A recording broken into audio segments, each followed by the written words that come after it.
প্রচলিত সবজির মধ্যে পটল অন্যতম। উত্তর চব্বিশ পরগনা জেলার বনগাঁ ব্লকের কৃষক রঞ্জিত দাস তিনি দীর্ঘদিন ধরে সাধারণ পদ্ধতিতে পটল চাষ করতেন। এবছর বনগাঁ ব্লক কৃষি দপ্তরের সহযোগিতায় আত্মা প্রকল্পে পলিথিন মালচিং পদ্ধতিতে পটল চাষ করছেন। এই পদ্ধতিতে চাষ করে কেমন উপকৃত তা তিনি জানালেন। আমি মূলত আগে পলি মালচিংটা বুঝতাম না এবং জানতাম না। সাধারণভাবে চাষ করতাম যেভাবে আমরা বেড তৈরি করে এবং মাচা দিয়ে পটল চাষ করি এবং সুতো দিয়ে যেভাবে আমরা বেড লাইন অন্তর লাইন নির্ভর করি সেভাবে করতাম। তাতে কী হতো, মূলত পলি মালচিং আগে কী হতো, বর্ষাকালে সাধারণত ওই জলের যে একভাবে বর্ষা হলে গোড়াগুলো রসে গিয়ে গোড়ায় পচন ধরতো, তারপরে বিভিন্ন রকম রোগ পোকার আক্রমণ হতো। এসব কারণের জন্য আমাদের পটলে মার খেতাম এবং বর্ষাকালে গাছগুলো বেশিরভাগই নষ্ট হয়ে যেত। তখন আমরা মার্কেট ধরতে পারতাম না, আমাদের অনেকটাই লস হতো। কিন্তু এখন যেভাবে আমরা করছি পলি মালচিং সিস্টেম যেটা আবিষ্কার হয়েছে এবং আমাদের কৃষি আধিকারিক ম্যাডামের সান্নিধ্যে আমরা যখন এই খবরটা পেয়েছি তখন আমরা সব কিছু এটা উৎসাহিত হয়ে আমরা পড়লাম। এবার পলি মালচিংটা করলাম। তাতে কী হচ্ছে, আমাদের লাভটা কী হচ্ছে, মাঝখানে যে আমরা পলি মালচিং ব্যবহার করার ফলে ঘাস আগাছা কিছুই হচ্ছে না। আগাছারা পলি মালচিংয়ের ফলে ওখানে কোনো আগাছা জন্মাতে পারছে না, আর গোড়াগুলো স্যাঁতসেঁতে হচ্ছে না এবং কোনো রোগ পোকা সহজে লাগছে না, পোকার আক্রমণও কম হচ্ছে এবং বিশেষ করে গোড়া পচন ধরনের যে সমস্ত ধসা পচা এগুলো হচ্ছে না। এবং আমি দেখছি অন্য পটলের চেয়ে আমাদের আশেপাশে যে চাষিরা যারা সাধারণভাবে করেছে তার চেয়ে আমার পটলটা বেশ ভালো হয়েছে এবং জমেছে ভালো এবং ধরনটাও খুব ভালো। আশা করা যাচ্ছে ওইসব পটল আমরা বিগত যদি আমরা সমস্ত খরচা বাদ দিয়ে যদি আমাদের বছরে সাধারণ পটলে যদি লাভ হতো হয়তো 20,000 টাকা, এতে অন্তত 50 থেকে 60,000 টাকা লাভ হবে, এটা আমরা আশা করছি। আমরা প্রথমে মাটিটাকে 4 থেকে 5খানা চাষ দিই রোডারে। শেষ চাষের সময় আমরা বিভিন্ন রকম জৈব সার, কেঁচো সার যেটা আমাদের তৈরি করা সার দিই, তারপরে খোল, কিছু চুন, তারপরে সামান্য NPK 10-20 নামে মাত্র খুব দিই, হয়তো বিঘা প্রতি হয়তো 20 কিলো সার, জৈব সার, সেগুলো আমরা অন্তত বিঘা প্রতি অন্তত 8 থেকে 10 কুইন্টাল দিই। তারপরে ধরেন খোল দিই ধরেন প্রায় 50 থেকে 60 কিলো বিঘাতে। এভাবে দিয়ে আমরা মাটিটা খুব সুন্দরভাবে তৈরি করি এবং ধসা পচার জন্য আমরা একটু ফাঙ্গিসাইড সেটা একটু চাষে দিয়ে আমরা মাটিটা তৈরি করে নিয়ে আমরা বর্ষাকালে নির্দিষ্ট ঠোঙা আছে, ঠোঙার মধ্যে আমরা পাউসের মধ্যে আমরা চারাটা তৈরি করি। তাতে কী হয়, চারাটা অল্প দিন হয়ে যায় এবং সেই পাউস থেকে তৈরি করে যখন চারাটা আমাদের প্রায় 1 ফুটের কাছাকাছি যখন 8 ইঞ্চি থেকে 1 ফুটের মধ্যে হয়ে যায় তখন আমরা চারাটা নিয়ে ওই যে পলি মালচিং রেডি করলাম, পলি মালচিংয়ের মধ্যে আমরা 3.5 থেকে 4 হাত অন্তর আমরা এরকম গোল করে গর্ত, মানে একটা চারার মাপে আমরা গোল করে রাউন্ড করে একটা গ্লাস বা বাটির মাপে আমরা ব্লেড দিয়ে কেটে ওই জায়গাটায় আমরা চারাগুলো পরপর বসানোর পরে যখন আমরা দেখলাম বর্ষা হচ্ছে তখন কিন্তু ওই গোড়াগুলো স্যাঁতসেঁতে হচ্ছে না এবং গোড়াগুলো স্যাঁতসেঁতে না হওয়ার ফলে আমরা চারা খুব দ্রুত আমাদের গাছের মধ্যে গ্রোথ হয়ে উপরে উঠে যাচ্ছে। উপরে ওঠার পরে আমরা আস্তে আস্তে সুতো উপরে মাচা করে আমরা প্যান্ডেল বাঁশের খুঁটি দিয়ে করে দিলাম। অন্য সাধারণ পট হচ্ছে দ্রুত আমাদের গতিতে আমরা মাচাটা আমাদের ঘিরে গেল এবং ঘিরে গেলে আমাদের ধরনটাও খুব তাড়াতাড়ি চলে আসলো এবং এতে কিন্তু আমরা বুঝি আগাছা খুব কম হয়, কারণ পলি মালচিং ঢাকা থাকে। তো পলি মালচিংয়ের কাগজটা আমরা 2টো কালার, একটা উপরটা এই রূপালী কালার সাদাটে আর নিচেরটা কালোটা নিচে দিতে হবে। তাতে এই রূপালী কালারের জন্য আমাদের গরম হবে এবং মাটিটাও বেশ সুন্দর থাকবে। ধরেন আমাদের বিঘা প্রতি 1 বিঘে পলি মালচিং আমাদের 3,000 টাকা 32,000 খরচ হয় 1 বিঘাতে, তাতে আমাদের সেচের খরচটা কম হবে। তারপরে আমার ধরেন রোগ পোকা কম লাগছে, এসব কারণের জন্য পলি মালচিং আমরা খুব ভালো মনে করছি। পলি মালচিংটা আমার অন্য ফসলও আমি করবো, এটা পলি মালচিংটা 2 বছর হামেশাই হবে। কোনো ক্ষেত্রে আমরা 3 বছর রাখি, কিন্তু 2 বছর আমরা ভালোভাবে আশা করতে পারি, 2 বছর থাকবেই। 2 বছর আমার প্রথম বছর হয়তো খরচটা সামান্য একটু বেশি হবে, কিন্তু পরের বছর শুধু একটু পরিচর্যা খরচ, তার বাদে একটু এক্সট্রা খরচ নেই, কারণ এই সমস্ত আমাদের মাচা দেওয়া খরচ বা এই পলি মালচিংয়ের যে বেডগুলো তৈরি করা খরচ, এইসব খরচ আর পরে হচ্ছে না। এবার সরকার আমাদের বিনা পয়সায় দিয়েছে, আমাদের যে 30 থেকে 3200 টাকা লাগতো এই টাকাটা আমাদের লাগেনি এবছরে, যার জন্য আমরা একটু উৎসাহ পেয়েছি এবং সরকারও আমাদের সহায়তা করেছে। আর পটলের জন্য ওই যখন আমি সাথে পটলের ওষুধ দেবো তখন একবারে পটলে একটু তেল দেবো, তবে তো তেল খুব একটা লাগে না, একটু শীতের ভাব পড়ে গেলে তেলটা খুবই কম লাগে। টোটাল বছরে ধরেন আমার সমস্ত মিলে খরচ খরচা আমি হিসেব করে দেখলাম আমার 1 বিঘা জমিতে 20 থেকে 25,000 টাকা খরচ হবে, 70 থেকে 80,000 টাকা আমি বিক্রি করতে পারবো। তাতে আমার দেখা গেলো খরচ খরচা বাদ দিয়ে 40 থেকে 45 থেকে 50 এরকম 40 থেকে 50,000 টাকা লাভ হবে বছরে 40 থেকে 50,000 টাকা লাভ হয়। এখন একটু বিরতির পর থাকছে আমবাগানের পরিচর্যা।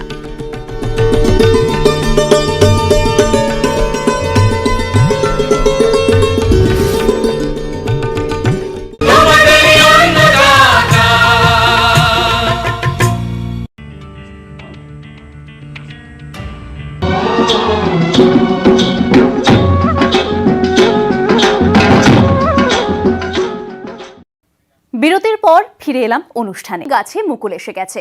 গাছে মুকুলের পরে বিশেষ কিছু পরিচর্যা করতে হয়। এই পরিচর্যাগুলো সময় মতো সঠিক পদ্ধতিতে করলে গাছে ভালো ফল আসে। আমের রোগ ও পোকার সুসংহত নিয়ন্ত্রণ সম্পর্কে জানালেন মালদা জেলা উদ্যান পালন দপ্তরের সহ অধিকর্তা বাবাই দাস। বর্তমানে মালদা জেলার আমবাগানগুলিতে মুকুল আসতে শুরু করেছে। যেসব বাগানগুলোতে মুকুল এসে তার মধ্যে লক্ষণভোগ, ল্যাংড়া, হিমসাগর এবং অন্যান্য কিছু প্রজাতির মধ্যে যেমন আশ্বিনা, এসব গাছগুলোতে মুকুল আসা শুরু হয়েছে। এবার শীত দীর্ঘায়িত হওয়ার জন্য মুকুল দেরিতে আসতে শুরু করেছে, কিন্তু আমরা আশা রাখছি কোনো রকম প্রাকৃতিক বিপর্যয় না ঘটলে বাম্পার ফলন হবে। আশা আছে যে এবার ফলন মোটামুটি 3.5 লক্ষ মেট্রিক টন ছাড়িয়ে যাবে। প্রায় 50% বাগানে মুকুল এসেছে, আরও ধীরে ধীরে চলে আসবে। এখন আমের মুকুল ফোটেনি, জাস্ট মুকুল এসেছে। তো এই অবস্থায় কিছু কিছু রোগ এবং পোকার প্রাদুর্ভাব দেখা যায়। পোকার মধ্যে বলতে গেলে যেসব আম বাগান যথেষ্ট পুরনো, যারা ডাল ছাঁটাই করেন না, অথবা অনেক নতুন বাগানেও কিছু বাদামি শোষক পোকা, আমরা যাকে বলি ম্যাঙ্গো হপার, এই হপার পোকার আক্রমণ দেখা যায়। এই পোকাগুলো কিন্তু যেটা দীর্ঘমেয়াদী ভিত্তিতে ক্ষতি করে, এরা যখন আমের মুকুল ফোটা শুরু করে সেই অবস্থায় এরা সেই মুকুল থেকে রস চুষে খায়। এই পোকাগুলো রস চুষে খাওয়ার জন্য যা ফলন আশা করে থাকেন তার থেকে অনেক ফলন কমে যায়। এই পোকা যখন রস চুষে খাওয়ার সময় কিন্তু মুকুল কালো হয়ে যায় এবং মুকুল ঝরে যায়, এবং যেসব মুকুল কালো হয়ে যাচ্ছে সেখানে কিন্তু কোনো রকমভাবে ফল আসে না। এই মুহূর্তে মুকুল ফোটার আগেই যে কোনো ধরনের অন্তর্বাহী কীটনাশক ইমিডাক্লোরোপিড 1 ট্যাঙ্কিতে 15 লিটার ট্যাঙ্কিতে 4 ml, অথবা অ্যাসিফেট 1 ট্যাঙ্কিতে 4 গ্রাম, অথবা ফিপ্রোনিল 1 ট্যাঙ্কিতে 40 থেকে 45 ml এই হারে আপনারা এই অবস্থাতেই প্রয়োগ করুন। পোকা আকারে অনেক ছোট হলেও এরা মূলত আমের মুকুল থেকে রস চুষে খাওয়ার সময় যথেষ্ট পরিমাণ রস চুষে খায়। দেখা গেছে একটি পোকার যা ওজন তার চেয়ে প্রায় 20 গুণ এরা রস চুষে খায়, এবং অতিরিক্ত রস এদের মলদ্বার থেকে নির্গত করে। সেটি অনেকটা মধুর মতো আঠালো চটচটে হয়। আঠালো যে পদার্থ বা মধু সেটা পাতার মধ্যে পড়ে থাকে, এবং সেই পাতার উপরেই সেকেন্ডারি ইনফেকশন হিসেবে কিছু ছত্রাক জন্মায়। ফলে কিন্তু আমের পাতা কালো হয়ে যায়। পাতা কালো হয়ে গেলে কিন্তু 2 রকম ক্ষতি হয়। পাতা গাছের রান্নাঘর, এখন গাছে যে পরিমাণ খাবার তৈরি হওয়ার কথা সেই পরিমাণ খাবার তৈরি হয় না, সেক্ষেত্রে কিন্তু স্বাভাবিকভাবে অনেকটা গাছের বৃদ্ধি ব্যাহত হয় এবং ফলন মার খায়। আরও একটি ক্ষতি হচ্ছে, যেগুলো লেট ভ্যারাইটির আম রয়েছে, ফজলি বা আশ্বিনা বা আলাজন্মা, এই আমগুলোতে কি দেখা যায় পরবর্তীকালে যখন আম বড় হয়, এই পাতার যে কালো দাগ, যখন অত্যাধিক গরমের সময় হালকা বৃষ্টি হয়ে গেলে সেই পাতার কালো দাগ জলে ধুয়ে কিন্তু আমের গা বরাবর চুইয়ে পড়ে। ঠিক আমের ঘাড় বরাবর দাগের সৃষ্টি হয়, এটাকে আমরা বলি টিয়ার লাইক সিমটম। এর ফলে কিন্তু আমাদের লেট যে ভ্যারাইটিগুলো রয়েছে সে আমগুলোর কিন্তু একটা বাহ্যিক রূপ খারাপ হয়ে যায়। স্বাভাবিকভাবে কৃষকরা কিন্তু সেভাবে বাজার দর পায় না। আগেই সতর্কতামূলক ব্যবস্থা হিসেবে ইমিডাক্লোরোপিড জাতীয় ওষুধ প্রয়োগ করেছেন। তো যারা করেননি, এখনও আমের মুকুল ফোটেনি, এই অবস্থায় কিন্তু আপনারা এখনও প্রয়োগ করতে পারেন। এই বৃষ্টি যা হলো ভালোই হবে। এর ফলে বাগানে যেসব শোষক পোকা রয়েছিল, এর পাশাপাশি ক্ষতিকারক ছত্রাক বা জীবাণু যা রয়েছিল এসব ধুয়ে পরিষ্কার হয়ে যাবে। বৃষ্টি হয়েছে কিন্তু মেঘাচ্ছন্ন আবহাওয়া না থাকার জন্য কিন্তু কোনো রকম অন্য ধরনের ছত্রাক, যাতে পাউডারি মিল্ডিউ বা অ্যানথ্রাকনোজ জাতীয় রোগের সম্ভাবনা অনেকটাই কম হবে। আরও একটি রোগের ব্যাপার যেটি অবশ্যই বলা প্রয়োজন, সেটি হচ্ছে অ্যানথ্রাকনোজ। এই রোগটি কিন্তু মালদা জেলার আমের যথেষ্ট সুনাম নষ্ট করছে। তো এটি একদম শেষ পর্যায়ে গিয়ে লক্ষ্য করা যায়। তো এইটি আটকাতে গেলে কিন্তু প্রারম্ভিক পর্যায়ে, অর্থাৎ এই অবস্থাতেই কিন্তু সতর্কতামূলক ব্যবস্থা নেওয়া প্রয়োজন। তো সেক্ষেত্রে এই রোগের, অর্থাৎ যে ছত্রাক যে আক্রমণ করে, এটি শুধু কিন্তু পরবর্তীকালেই করে না, মুকুল দশাতেও করে। মুকুলে কিন্তু কিছু হালকা কালো দাগের সৃষ্টি হয়, দাগটি অনেকটা লম্বাটে হয়, এবং মুকুলের যে স্তর, স্বাভাবিক স্কিন থাকে, হালকা কিন্তু দেবে থাকে, এবং পরবর্তীকালে কিন্তু মুকুল পচে যায় এবং মুকুলে কিন্তু সেই পরিমাণ ফলন আসে না।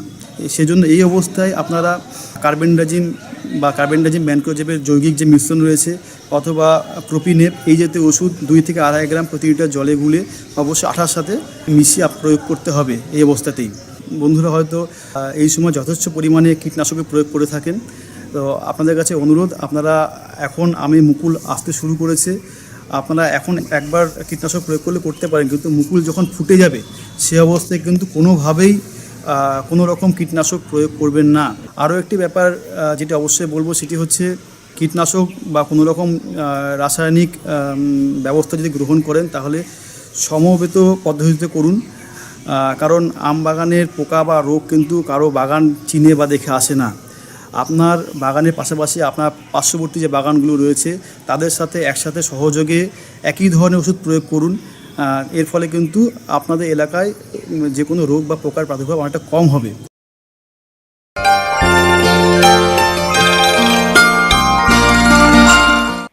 এবারে দেখুন অন্নদাতা হেল্পলাইন। দর্শকেরা আমাদের কাছে বিভিন্নভাবে যে প্রশ্ন করে থাকেন তার উত্তর নিয়েই সাজানো হলো অন্নদাতা হেল্পলাইন।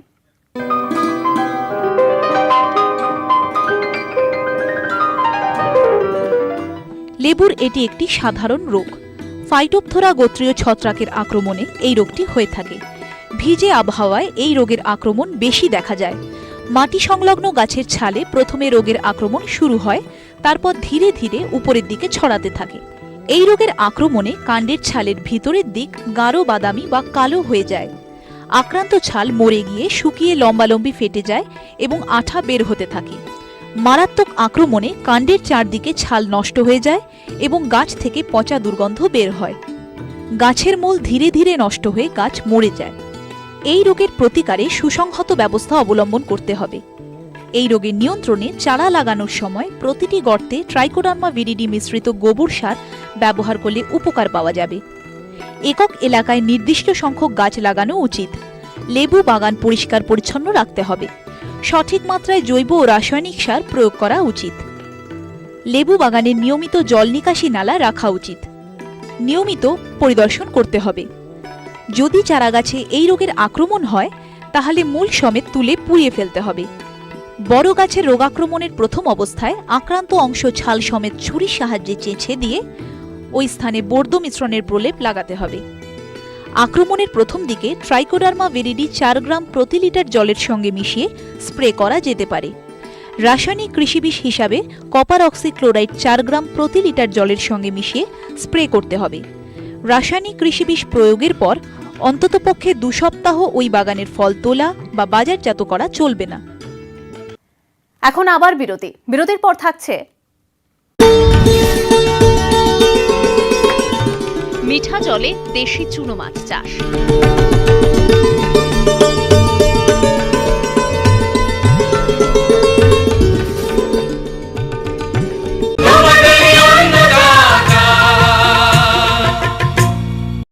ভোরের দিকে হালকা ঠান্ডা, বেলা বাড়লেই বেশ গরম, হচ্ছে ঘাম, আবার রাতের ঠান্ডা ঠান্ডা ভাব। নিম্নচাপের কাঁটায় শীত এসেও আসছে না। অবশেষে সুখবর, আলিপুর আবহাওয়া দপ্তর জানিয়েছে বুধবার থেকেই রাজ্য জুড়ে রাতের তাপমাত্রা কমবে। সপ্তাহের শেষে কলকাতায় পারদ ছবে 18 ডিগ্রির আশেপাশে। রাতের তাপমাত্রা আগামী 3 দিনে সেটা প্রায় 4 ডিগ্রি মতো সেলসিয়াস কমে যাওয়ার সম্ভাবনা, আর 26 তারিখ থেকে এটা 18-র কাছাকাছি নেমে যাওয়ার সম্ভাবনা রয়েছে। উত্তরবঙ্গের 5 জেলায় দার্জিলিং, কালিম্পং, কুচবিহার, জলপাইগুড়ি এবং আলিপুরদুয়ারে বুধবার থেকে হালকা বৃষ্টির সম্ভাবনা। বিক্ষিপ্ত বৃষ্টির পূর্বাভাস রয়েছে দক্ষিণ 24 পরগনা ও পূর্ব মেদিনীপুরেও। আবহাওয়ার খামখেয়ালিপনায় বাড়ছে রোগ। ঘরে ঘরে জ্বর, সর্দি, কাশি। বেশি আক্রান্ত হচ্ছে বাচ্চারা। চিকিৎসকরা বলছেন শীতের শুরুতে সতর্ক থাকতে হবে। মাস্ক পরে বাইরে ঘোরাফেরা করুন। মাস্ক বায়ুবাহিত রোগের সংক্রমণ আটকায়। কান ঢাকা টুপি এবং মাফলার ব্যবহার করুন। শরীর খারাপ হলে ডাক্তার দেখান।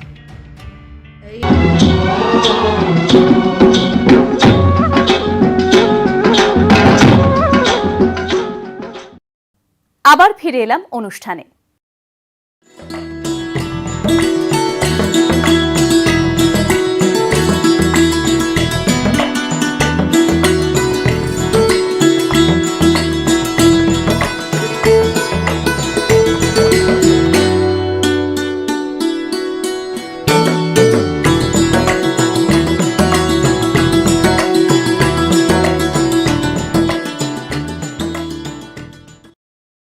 মিঠা জলে বাণিজ্যিকভাবে পোনা মাছের চাষ আমাদের রাজ্যের অনেক মাছ চাষীই করে থাকেন, কিন্তু খাল, বিল বা বিভিন্ন জলাশয়ে যে ছোট মাছগুলি বেড়ে উঠত সেগুলি এখন প্রায় হারিয়ে যেতে বসেছে। মৎস্য বিজ্ঞানীরা প্রচেষ্টা চালাচ্ছেন কি করে আবার এই সব দেশি চুনো মাছ বাঙালির পাতে তুলে দেওয়া যায়। মিঠা জলে দেশি চুনো মাছ ও পুকুরের ঋতুভিত্তিক বিভিন্ন পরিচর্যার বিষয়ে একজন চাষির কি করণীয় সে বিষয়ে জানালেন নদিয়া জেলার অবস্থিত মিঠাজল মৎস্য গবেষণা কেন্দ্রের সহ মৎস্য অধিকর্তা শ্যামল কুমার ঘোষ। এই ছোট মাছগুলো হারিয়ে যাওয়ার পেছনে জলের পলিউশন কিংবা ক্লাইমেট চেঞ্জ কিংবা আমরা পুকুরে বিভিন্ন সময় এবং বিলে বিভিন্ন জায়গাতে জুটের রেটিং করানো মানে পচানো, এইসব কারণে আমরা দেখেছি যে বিলে যে ছোট মাছগুলো আছে এদের যে প্রজনন গ্রাউন্ড মানে ব্রিডিং গ্রাউন্ড সেইগুলো নষ্ট হয়ে গেছে। তো এই কারণে বিলে এখন ছোট মাছ বেশি পাওয়া যায় না। প্রত্যেকটা বিলে সেখানে ছোট ছোট পেন করে 100টা ট্যাংরা কিংবা 100টা মোরলা এরকমভাবে স্টক করে পরে দেখেছি যে কি পরিমাণে মাছ আমরা নেটিংয়ের সময় পেয়েছি। অর্থাৎ আমরা খয়রা মাছের ক্ষেত্রে যেটা করেছিলাম সেটা হচ্ছে মথুরা বিলে একটি পেনে আমরা কচুরিপানা রেখেছিলাম আর অন্য একটা পেনে কচুরিপানা বাদ দিয়ে কীরকম ব্রিডিং হচ্ছে সেটা স্টাডি করেছি। আবার পুঁটির ক্ষেত্রে আমরা দেখেছি যে পুঁটি যেখানে ওয়াটার ফ্লাশ বেশি হচ্ছে অর্থাৎ যেখানে ক্যাচমেন্ট এরিয়া বেশি সেখানে ভালো ব্রিড করছে। এইভাবে আমরা বিভিন্ন ধরনের হ্যাবিট্যাট মডিফিকেশন করে ছোট মাছগুলো তাদের প্রজনন আমরা স্টাডি করেছি। যেটা দেখেছি কি যে ছোট মাছ খয়রা কিংবা পুঁটি মোরলা এইসব মাছগুলো পুকুরেও ব্রিড করানো সম্ভব। খয়রা মাছের ক্যাপটিভ ব্রিডিং করিয়েছি। ব্রিডিং বিভিন্ন পদ্ধতিতে করানো যায়। একটা হচ্ছে ইনডিউস ব্রিডিং, যেখানে আমরা ইঞ্জেকশন দিয়ে ব্রিডিং করানো হয়। আর ক্যাপটিভ ব্রিডিংয়ের কনসেপ্টটা হচ্ছে হ্যাবিট্যাট মডিফিকেশন করে ব্রিডিং করানো। পুজোর আগে স্টক করেছিলাম এবং এইখানে 500 পিসের কাছাকাছি খয়রা মাছ স্টক করা হয়েছিল। এইখানে ট্যাঙ্কের সাইজটা 8 কাটার থেকে 10 কাটার মতন সাইজ হবে ট্যাঙ্কের সাইজ। সেখানে আমরা দেখেছি যে খয়রা দুবার ব্রিডিং করে এবং এই ব্রিডিংটাকে আমরা বলি ব্যাচ ব্রিডিং। একটা ব্রিডিং করেছে সেটা হচ্ছে গিয়ে বর্ষার সময়, আর দ্বিতীয় যে ব্রিডিংটা করেছে সেটা হচ্ছে গিয়ে পুজোর সময়। এখানে দুবার ব্রিডিং করেছে খয়রা এবং সেখানে আমরা নেটিং করে যেটা ফিগারটা পেয়েছি সেটা হচ্ছে প্রথম ব্রিডিংয়ে প্রায় 800-র কাছাকাছি খয়রা মাছ পেয়েছিলাম এবং দ্বিতীয় যে ব্রিডিং করেছে সেখানেও আমরা 800 থেকে 1000-এর কাছাকাছি খয়রা মাছ পেয়েছিলাম। 1 কেজি খয়রা মাছের দাম বাজারে 300 থেকে 350 টাকা। তো সেক্ষেত্রে একটি 10 কাটা পুকুর থেকে আমরা যদি 800 পিস খয়রা মাছ পাই তাহলে একটা 10 কাটা পুকুর থেকে প্রায় 30 থেকে 40 হাজার টাকা রোজগার করতে পারবে। আপনি আইএমসি যখন ছাড়বেন 3:4:3 যে রেশিওতে ছাড়া হয় সেই রেশিওতে ছাড়বেন, তাতে আপনার আইএমসির যে প্রোডাকশান তার কোনো ক্ষতি হবে না। আমরা বাইরের থেকে যে খাবারটা দিচ্ছি সেটা হচ্ছে দানাদার খাবার। সেই দানাদার খাবার আমরা আইএমসির ক্ষেত্রে প্রথমে 2 mm খাবার ব্যবহার করি। যখন মাছটা বড় হতে শুরু করে তখন আমরা খাবারের সাইজটা একটু বাড়িয়ে দিই, সেটা আমরা 4 mm পর্যন্ত ব্যবহার করতে পারি। পুকুরের জলের পিএইচ 7.5 থেকে 8.5 রাখার জন্য চুন ব্যবহার করেছি এবং চুন বিঘা প্রতি আমরা 40 কেজি করে ব্যবহার করেছি। পরবর্তী প্রত্যেক মাসে 10 থেকে 15 কেজি করে চুন আমরা বিঘা প্রতি ব্যবহার করেছি। এবারে চুন ব্যবহার করার আগে আমাকে জলের যে পিএইচটা আছে সেটা জেনে তারপরে আমি চুন ব্যবহার করেছি। এটা আমার একটা খরচ ছিল। আর দ্বিতীয় খরচ হচ্ছে আমরা এইখানে 2 mm খাবার ব্যবহার করেছি, কিন্তু যারা পুকুরে চাষ করবেন তারা যদি 2 mm খাবার পুকুরে দানা খাবার ব্যবহার না করতে পারেন তাহলে তারা যে কিচেন ওয়েস্টটা আছে সেই কিচেন ওয়েস্টটাও ব্যবহার করতে পারবেন। তাহলে তাদের খাবারের আলাদা কোনো খরচ হবে না। 500 পিস খয়রা মাছ ছাড়েন তাহলে একটা ব্রিডিংয়ের পর তার সেখান থেকে আইএমসি বাদ দিয়ে 10,000 টাকার ইনকাম হবে।